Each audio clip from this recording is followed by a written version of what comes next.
seed snails. Yeah. Still have to plan. If something goes south, do I have enough room to put these into 4-inch pots? Yeah. What are they using snails for? Instant And then it just spraying. right. It just that would actually be an interesting item to sell. Hey, Like, hey, I made you I know you use a lot of basil. There's 6 different basils in this, and that's what you gift them. Netflix show. This is a gardening show. I haven't had a chance to watch it I yet. watched all of it. It's like seed tape, but vertical. What a great way of looking at it. Absolutely. The Helpful Gardeners, the podcast that digs into the buzziest plant trends and news you need to know, regardless of your growing zone. Colin is a skilled horticulturist with decades of growing experience across Canada. Brandi is the greenest of green thumbs with a love of asking questions. Welcome to our Garden Nook. Colin, last week was Earth Day. Yeah, it was a good week, good day. Yeah, and also the opening of that new Netflix show. This is a gardening show. I haven't had a chance to watch it I yet. watched all of it. You already binged all I of binged all of it. I mean, to be fair, I think each episode was only about 15 minutes, and I think there's 6 to 8 episodes. So it didn't it's take shorter too long. than a movie. Yeah, exactly. I loved it. Yeah. You know, Okay. it's funny. You go into those kinds of shows and you see, Zach Galifianakis, and you're like, okay, I kind of get a know of his vibe. Yep. So you definitely get Zach Galifianakis, no doubt. But you learn a lot too. Can I share some things with you? Absolutely. I don't Okay. Spoiler alert. Spoiler alert. In episode 1, they talk about apples. So Okay. each episode is about a different fruit or vegetable, right? Okay, right. They always bring in kids. They talk to kids. I saw that in the preview when they're talking about kale and Yes. whatnot. Yeah. Every single episode. So they always talk to an expert, and they share a bunch of cool facts along the way. So for apples, did you know that they were discovered in modern day Kazakhstan 750,000 years ago? The Greeks developed grafting techniques in 800 BC, and grafting is essential for tasty varieties. They actually showed you how to graft an apple tree in the episode. I didn't know it was 750,000 years ago, and I didn't know 3,200 years ago that they were grafting. Yeah, exactly. It just seems like it's such I don't know, to me, it just seems like such a new technology. I'm going to say it's dated, but when I think of grafting, I think of that would have been the kind of thing they were doing World War II era. That, I don't know why. There was a need to back then. Yeah, kind of we need more apples, or we need more varieties, or whatever the case might have been. Yeah, you tie consumerism to it somehow. But and you think, oh, well, no, maybe they were gardening in the Victorians. Yeah. You're like, oh, well, I can accept that too. Sure. 800 BC? Yeah. Not so much. Yeah, they actually, another thing that they also talked about in episode 2 was, I had to talk about this on the podcast, tomatoes. Okay, yeah. An entire episode. So if you're going to watch one episode, Colin, watch that one. Well, now that you've told me that they're 15 minutes and there's 6 of them. Bam. Wait. Are they 40 minutes? Anyway, okay. How the hell do you go from 50? I'm like, wait. I was distracted when I was watching it, okay? Okay. Here's my favorite thing, okay? Okay. He says, so he starts the episode, tomatoes, or as I like to call them, pre-ketchup. I was like, yeah. And then he's like, the gateway drug in gardening. And I'm like, I feel like that's something Colin would say. Yep. It's so true. They actually said, so they talked to an expert, and it's so funny because you get to see a wide variety of gardeners, right? Landscapers, farmers, all that kind of thing. And the couple that they interviewed for the tomato episode, they actually gave this fact. They said when selecting one tomato plant, so you know how you usually plant a few seeds in one pot, and that kind of helps the succession. So they said to pick the strongest one. They said that instead of pulling the other weaker plants out of the pot, they said that it's apparently better to keep the roots in there and to just actually snip them off. Interesting. Okay. And these are tomato farmers. So I don't know. I was curious about that. I mean, that ties into an episode we talked about earlier on the no dig. Mm-hmm. So when you're weeding, leave the roots. I mean, obviously you're not going to do that for things like tap roots, but other roots, because as those roots die and they rot, they form the mycelium network. Yeah. So they break it down. I'm certainly not naysaying them. I'm certainly not being contrarian to expert. But plus, I don't want Zach Galifianakis coming and fighting me.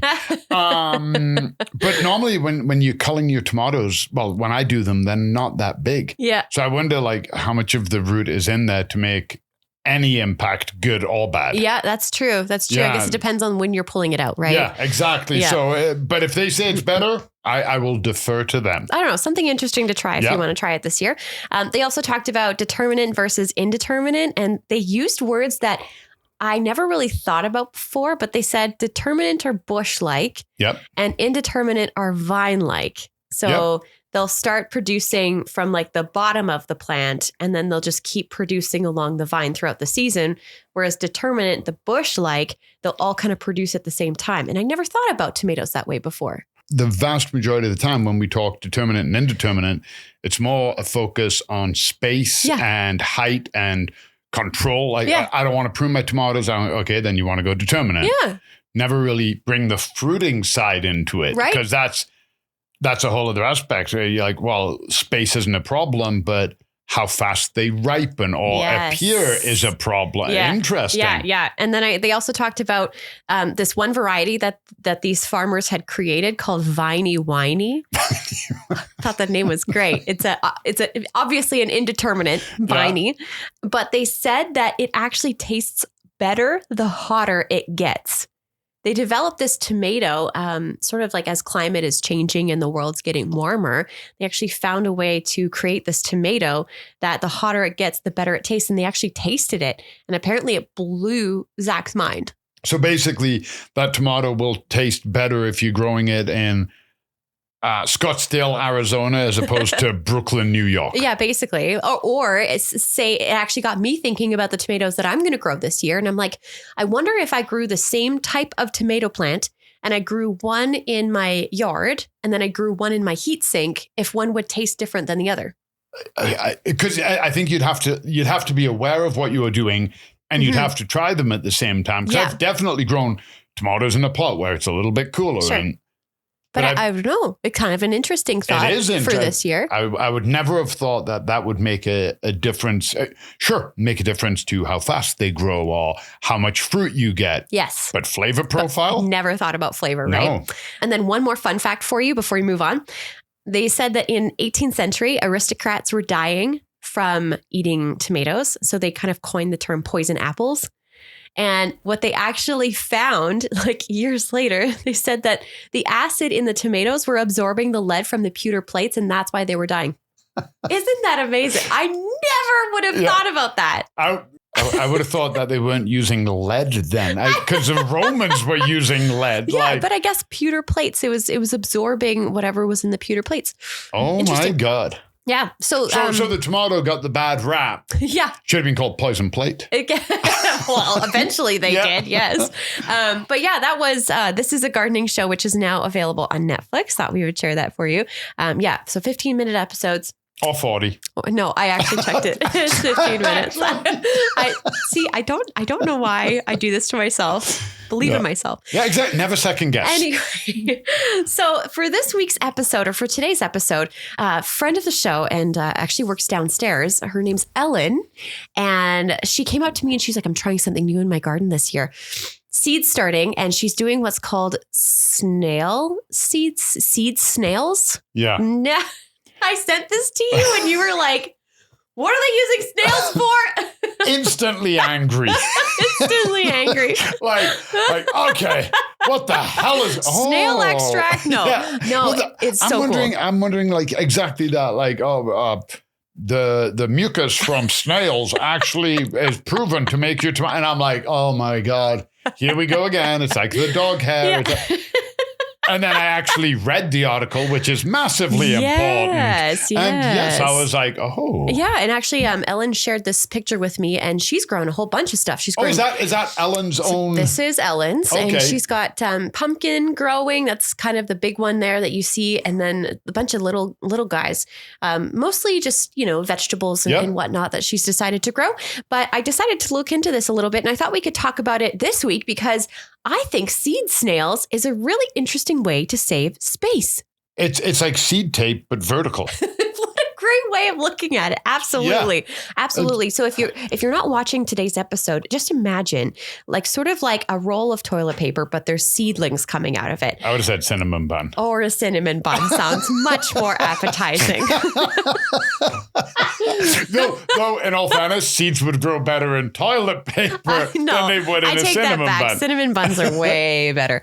But yeah, so essentially you take like a material and then you're filling it with your seed starting mix. And then you're just planting the seeds in that little coil. And then they'll start to grow. And then essentially when you're ready to go for planting time, you'll just unravel the coil and then go to town. You know, the roots are all separated. So it's not like you're going to have to, untangle them. You don't have to pick. It looks small, but the actual room you have, the distance you have. So one thing I learned recently, and this kind of ties in when you're saying about space saving, is how unbelievably terrible people are as a whole engaging at the distance or the area of a circle. And this guy did an experiment. So he took a whole bunch of glasses, mugs like this, and he said, what is bigger, the height of the mug or the diameter of the rim? You know those beer glasses that are like this big? Yeah. Okay. The diameter is greater than the length. Oh, seriously? Than the height. Yeah. So that mug wouldn't even be close. Wow. That mug. So I don't know. Well, 4 inches, 5 inches. And I can't even get my hand. Oh my gosh, you're right. Just a different form of perspective, right? Never would have thought. So that's up to my first knuckle. Yeah. And that's only a third of the rim. Yeah. So when we can see linear, but the moment you put something on a circle, so that's why I think that works so well. Look what Ellen had grown. Look how great they were in a Tupperware. In one of her seed snails, she's got like 1, 2, 3, 4, 5, 6, 7, 8, 9, 10, 11, 12, 13, 14, 15, like probably 20 seeds, and they're all growing. And now she doesn't have to pick which one is stronger than the other one. Exactly. Which is like a hack. And this sort of reminded me of, do you remember there was like a trend last year called like herb spirals or something like that? Yeah. And again, it was the same idea. It was a way of saving space in your garden. But to be honest, when I looked at those things, I was like, oh, this seems like a lot of work, Like I like having my big garden that's sort of out in a square and it's just, it's doing its thing. But the seed starting aspect was the most overwhelming part for me because I don't have a lot of space inside, especially space that has access to a lot of light, and valid. Yes. Yeah. And when I start, the only thing I can see about this seed snail idea is what happens when they become too big. If you have to transplant, if you get your timing wrong, or if Mother Nature isn't playing nice or something like that. I mean, I think then obviously you what we said years and years ago, and we've said a number of times, no matter what, when you're doing seeds, you have to work backwards. So I would say you would still have to plan, if something goes south, do I have enough room to put these into 4-inch pots? Yeah. And be like, I need to rethink. But then maybe I don't start my watermelons or my cucumbers. I'll just buy them pre-grown, but I am going to start my tomatoes. Yes. Something like that. Yeah. I think you would have to take that into account because essentially you're going to unravel, you're going to separate, you're going to plonk them in their pots. That'll be as easy as putting them in the ground. But that space factor, you'd still, because that's a good point. Yeah. And I feel like, so kind of diving into this more, I said material, but I didn't really go into what kind of material. You could take things as simple as like plastic or bubble wrap, wax paper. You will definitely want to have seed starting mix though. And I think I made this mistake because we have, we're like, what kind of soil do we have in the house? Right. And we found this like garden soil and we tried it. And I could hear your voice in the back of my mind being like, it's too heavy. They're not going to do great. And sure enough, we went to go and water it and the seeds just floated right back up to the surface. So I think a seed starting mix is essential when you're doing. You can get away with a potting mix, but the seed starting is the way to go. If you don't have seed starting, potting. If you don't have potting, go and buy seed starting or potting. Do not Don't use garden soil, Brandi. And then another thing that they recommend is to spread the moist seed starting mix along the strip. So you want like a 1 to 2 centimeters thick. Okay. Because I imagine the thickness is important for that root development, especially when you get into like the bigger plants that have like thicker roots. And you don't want them super thin for when you transplant them. Exactly. No. You don't want it to completely break apart or whatever. And then the same thing kind of with your other seedlings. You want to mist them lightly is what they recommend. Yeah. So you're not going to be like, and I haven't read, I read the article on how the coil worked. And I mean, to be 100% honest, I scanned it because the moment I saw the picture, I'm like, got it. Like that is so, I love it when something is that self-explanatory. Yes. Only thing I would say is I wouldn't use, maybe not my first time, or maybe I would test it on one. I wouldn't use biodegradable material because as you go to unravel it, it could just crumble into your hands. So using a wax paper, because you can use something that at the end of its life might be compostable. Yes. But if you're using something like the inside of a toilet paper or something like that, clean out a milk jug. We talked about milk jugs for Earth Week then.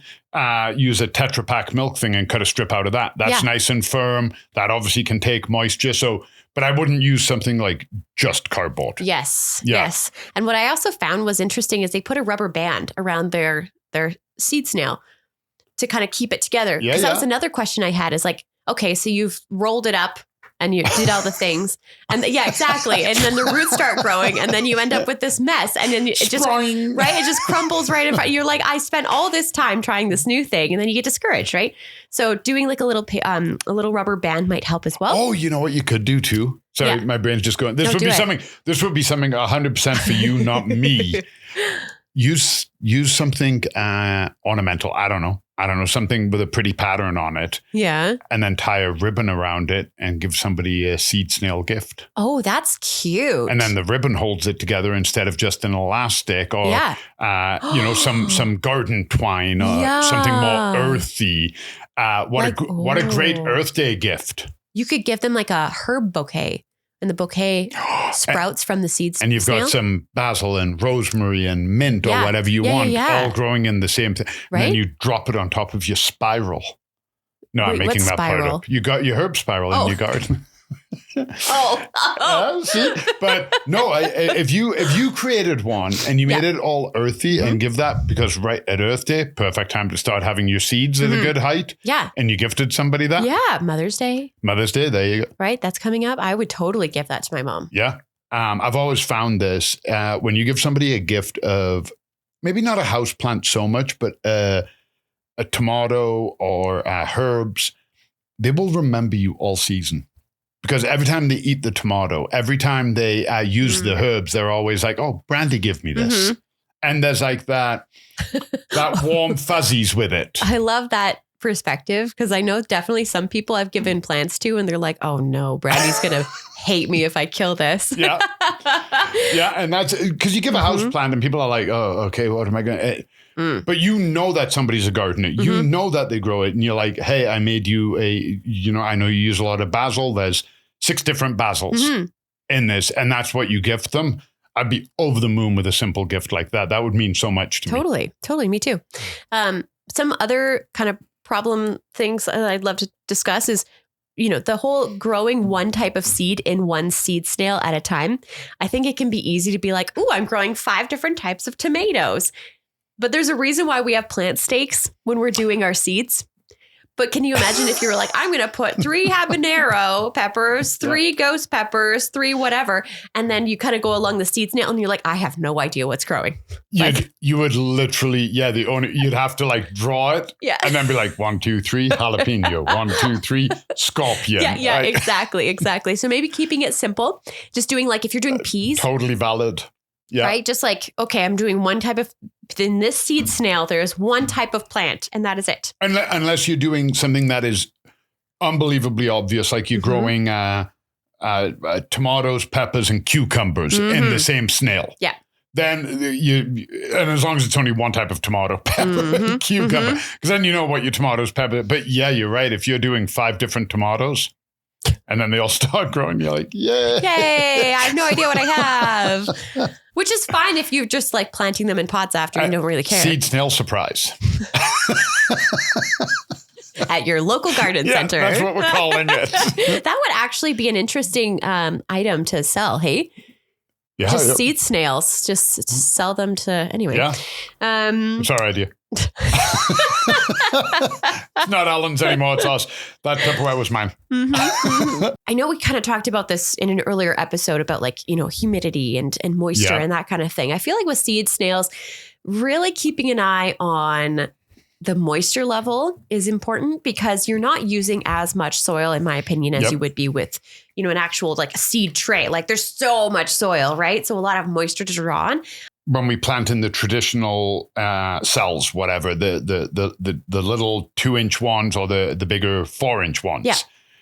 Well, either of those have got a bigger surface area than that. So it'll dry out quicker technically, where that's more tightly wrapped. Maybe it's a little bit deeper. So maybe but you look at the top is dry, maybe the bottom is wet, and now you're overwatering. So yeah, with never having used it before, I would be, but pick it up, test it, see what's happening, but keep an eye on it. Yeah, very interesting thought process, though. Yep. I wish that Zach Galifianakis had done something on seed snails. Do you think he even knows? Way to go, Zach. One way we can tell him. Hey, Zach, seed snails. Get on it, buddy. This podcast is brought to you by Golden Acre Home and Garden. Find seasonal inspiration for your home and garden in Calgary, Alberta year-round. Visit goldenacre.ca. The comments and opinions expressed by the helpful gardeners on this show are our own and do not necessarily reflect the views of Golden Acre Home and Garden. For more information on everything we covered today and to leave us a voice note, visit goldenacre.ca/podcast. The Helpful Gardeners are on Instagram @thehelpfulgardenerspod. Keep on growing, gardeners!